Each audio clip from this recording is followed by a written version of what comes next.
A number of years ago, I was working with a team on a series of presentations across the organization I was working for. We had 17 meetings over 5 weeks to 2,500 participants. It was a pretty significant project. After the project was completed, I suggested they review the project and develop a lessons learned document so that when they started the next series of meetings, they would have a reference. We all talk about the lessons learned, don't we? So they did. And as I started to flip through it, I said, boy, oh boy, you guys really screwed this up, didn't you? Well, they kind of looked at me because this has been a huge success. Everyone was talking about these series of events and how great they were and how powerful they were and how excited everybody was to work in an organization, etc., etc., etc. You know the kind of thing. And they're looking at me like, well, what are you talking about, Bill? Because I had been very complimentary of the team up until that point. Well, based on this summer, you guys really screwed up. Apparently you didn't do anything right.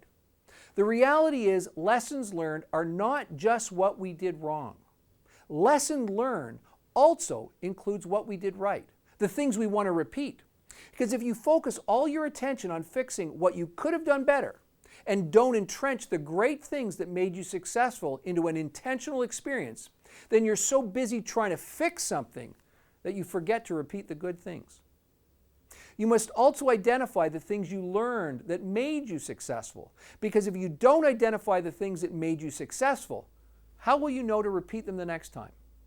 So when you are evaluating your own performance, make sure that you also take time to recognize what you do well, making sure that these elements become locked into an intentional experience you're trying to create, that predictable experience you're trying to create for each customer. And then add a little correction, a little correction, a little correction. So you're always building on what's working for you.